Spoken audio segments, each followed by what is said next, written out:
اعوذ باللہ من الشیطان الرجیم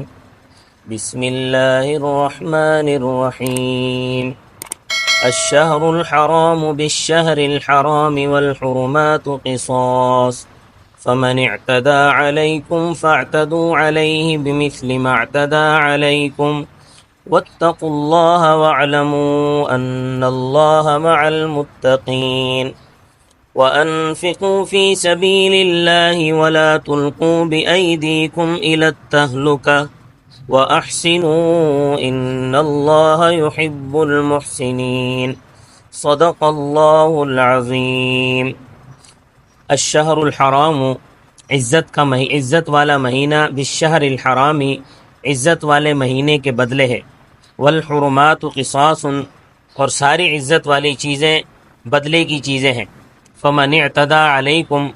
پس جو شخص تم پر زیادتی کرے، فاعتدوا علیہ تم بھی اس پر زیادتی کرو،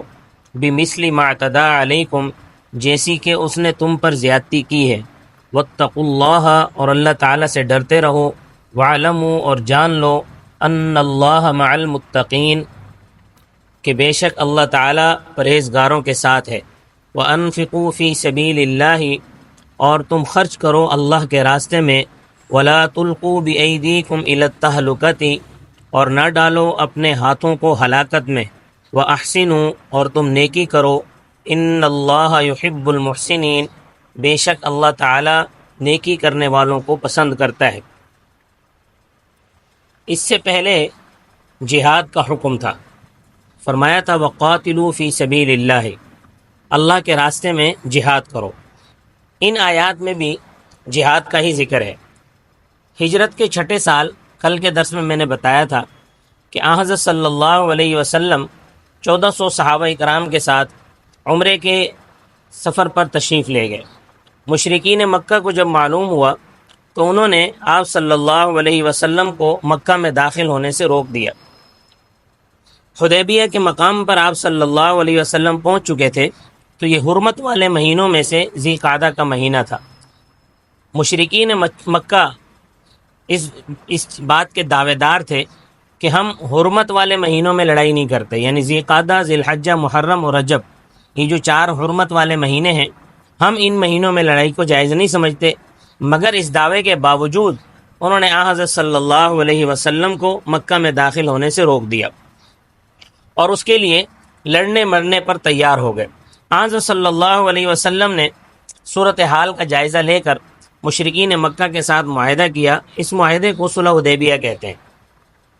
اس معاہدے کی شرائط میں سے ایک شرط یہ تھی کہ ابھی آپ واپس چلے جائیں، پھر اگلے سال آپ انہی دنوں میں آ کر آپ عمرہ ادا کر لیں، مگر 3 دن سے زیادہ ٹھہرنے کی اجازت نہ ہوگی. معاہدہ مکمل ہونے کے بعد آپ صلی اللہ علیہ وسلم نے صحابہ کرام کو واپسی کا حکم دیا اور اسی حدیبیہ کے مقام پر احرام کھولے اور ساتھ لائے گئے ہدی کے جو جانور تھے ان کو ذبح کرنے کا حکم دیا اور واپس مدینہ منورہ تشریف لے گئے. پھر جب اگلے سال اسی چھوڑے جانے والے عمرے کی قضا کرنے کے لیے مکہ مکرمہ جانے کا آپ صلی اللہ علیہ وسلم نے ارادہ فرمایا تو صحابہ کرام کے دل میں بعض صحابہ کرام کے دل میں یہ خیال آیا کہ ایسا نہ ہو کہ ہم یہاں سے تیار ہو کر احرام باندھ کر وہاں جائیں اور مشرکین مکہ اپنے عہد کی پاسداری نہ کریں اور ہمیں پھر سے روک لیں اور ہمیں عمرہ نہ کرنے دیں، مکہ مکرمہ میں داخل نہ ہونے دیں. تو اللہ تعالیٰ نے ان کو تسلی دی اور فرمایا کہ اگر مشرکین ان حرمت والے مہینوں میں تمہارے ساتھ لڑیں تو تم بھی اپنے دفاع میں ان سے لڑ سکتے ہو، تمہیں لڑنے کی اجازت ہے. تفسیر مدارک وغیرہ میں ہے، تفسیر کبیر میں اور مدارک وغیرہ میں ہے کہ یہ جو حرمت والے مہینے ہیں ان میں لڑائی کی پہلے اجازت نہیں تھی مگر بعد میں اس کی اجازت دے دی گئی. اب ان مہینوں میں بھی کافروں کے ساتھ لڑائی کی جا سکتی ہے. تو فرمایا الشہر الحرام بالشہر الحرامی عزت والا مہینہ عزت والے مہینے کے بدلے ہے. یعنی اگر گزشتہ سال مشرکین نے حرمت والے مہینے کا لحاظ نہیں کیا اور انہوں نے تمہیں احرام کے ساتھ مکہ مکرمہ میں داخل ہونے سے روکا تو تمہارے ساتھ لڑنے مرنے کے لیے تیار ہو گئے، آپ لوگوں نے اس وقت ان سے درگزر کیا، مگر اب ایسا نہیں کرنا ہے، بلکہ اگر وہ تمہارا راستہ روکیں تو ان کا تم مقابلہ کرو کہ انہوں نے حرمت والے مہینے کی پرواہ نہیں کی، تو جب تم ان کا مقابلہ کرو گے تو اس کارروائی پر تمہیں بھی کوئی گناہ نہیں ملے گا. اس لیے کہ گزشتہ سال کا جو عزت والا مہینہ تھا ذوالقعدہ کا مہینہ، اس سال بھی اس مہینے کی وہی عزت ہے، کوئی عزت اس کی کم زیادہ نہیں ہو گئی۔ حرمت والے مہینے کی عزت کا خیال رکھنے کے ساتھ ساتھ صحابہ کرام کو یہ بھی خیال تھا کہ ہم تو احرام میں ہوں گے، اور احرام کی حالت میں بھی لڑائی جائز نہیں ہوتی، اور دوسرا حرم کے اندر بھی لڑائی جائز نہیں ہے، تو اس صورت میں حرم کی بھی اگر لڑائی ہو گئی تو حرم کی بھی بے حرمتی ہوگی۔ تو فرمایا والحرمات قصاص، اور حرمت والی تمام چیزیں بدلے کی چیزیں ہیں، یعنی اگر کافر ان کی عزت کا لحاظ نہیں کرتے، حرمت والے مہینے کی عزت کا لحاظ نہیں کرتے، احرام کی عزت کا لحاظ نہیں کرتے، مسجد حرام کی عزت کا لحاظ نہیں کرتے، تو تم بھی اس کی پرواہ نہ کرو، بلکہ ان کو سزا دینے کے لیے ان کا مقابلہ کرو۔ آگے فرمایا فمن اعتدى علیکم، بس حرم کے احاطے میں حرمت والے مہینے میں جب کہ تم احرام کی حالت میں ہو، تو اس حال میں تم پر جو شخص بھی زیادتی کرے، تم سے لڑائی پر آمادہ ہو، فاعتدوا علیہ بمثل ما اعتدى علیکم، تو تم بھی اس پر اتنی ہی زیادتی کرو جتنی اس نے تم پر کی ہے۔ واتقوا اللہ، اور اللہ تعالیٰ سے ڈرتے رہو کہ تم سے اس کے احکامات کی مخالفت نہ ہونے پائے، اس طرح اللہ تعالیٰ سے ڈرو۔ نہ تو تم احرام کی حالت میں اور حرم مکہ میں اور عزت والے مہینے میں مشرکین سے لڑائی میں پہل نہ کرو، اور نہ ہی ان کو حد سے زیادہ سزا دو،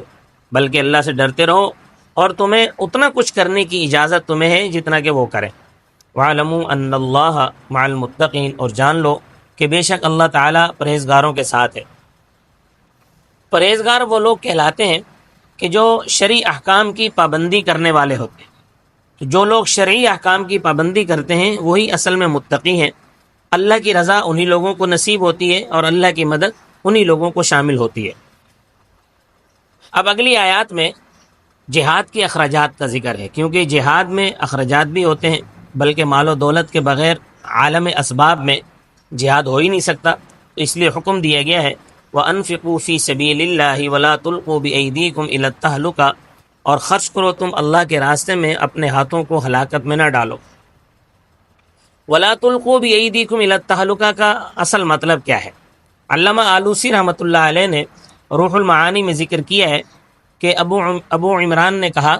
کہ ہم قسطنطنیہ میں رومیوں کے خلاف لڑائی میں شریک تھے۔ اس وقت مسلمانوں میں سے ایک آدمی دشمن کی صفوں میں گھس گیا اور ان پر حملہ کر دیا،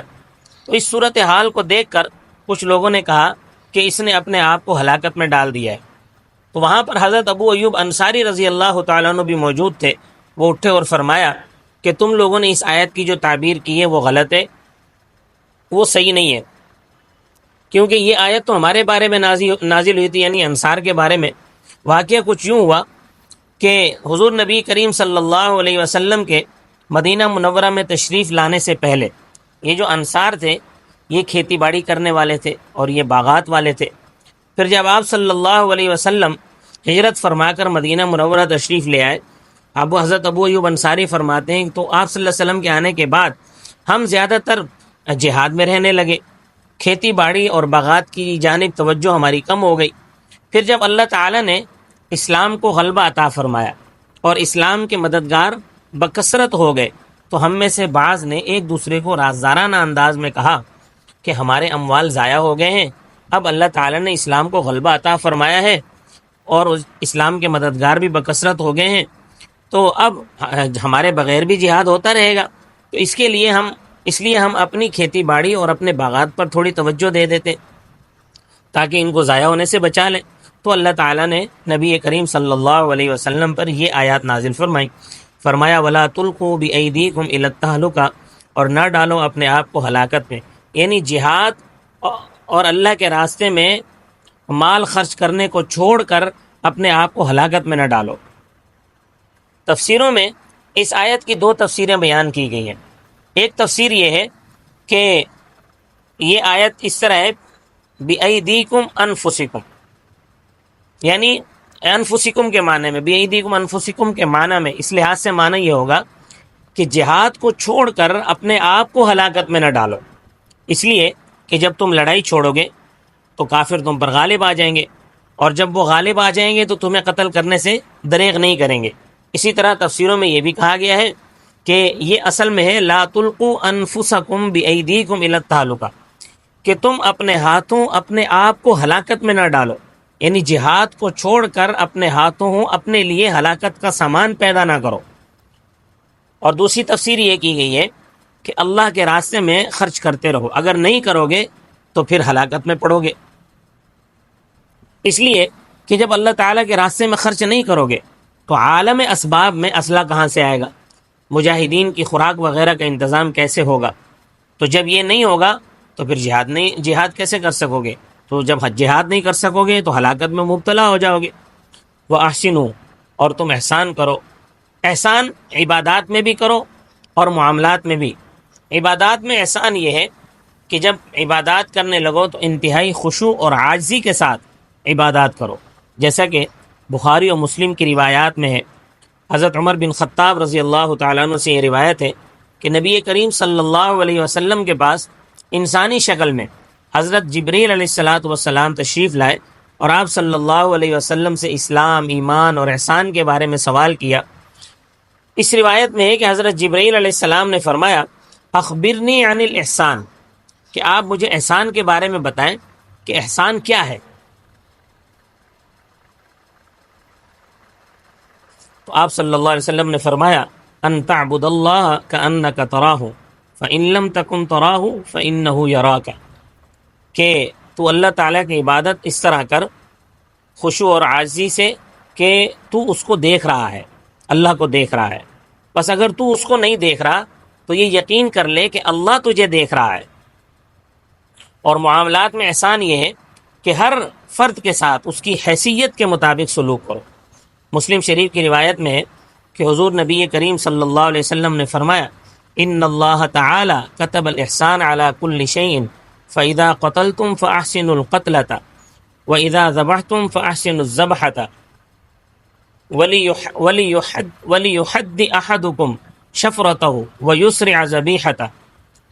کہ بے شک اللہ تعالیٰ نے ہر چیز کے معاملے میں احسان کا حکم دیا ہے، بس جب تم کسی کو قتل کرو تو اس کے قتل میں اچھا انداز اختیار کرو، جب تم کسی جانور کو ذبح کرو تو ذبح بھی اچھے طریقے سے کرو، یعنی چھری کو صحیح طرح تیز کرو اور ذبیحہ کو آرام پہنچاؤ۔ اور یہاں بھی یہی حکم دیا گیا ہے کہ قرابت داروں، مسکینوں، محتاجوں اور اللہ کے راستے میں جہاد کرنے والوں کے ساتھ اچھا سلوک کرو۔ ان اللہ یحب المحسنین، بے شک اللہ تعالیٰ احسان کرنے والوں کو پسند کرتا ہے۔ اللہ تبارک و تعالیٰ مجھے اور آپ کو عبادات میں اور معاملات میں احسان کرنے کی توفیق عطا فرمائے۔ وما علینا الا البلاغ المبین۔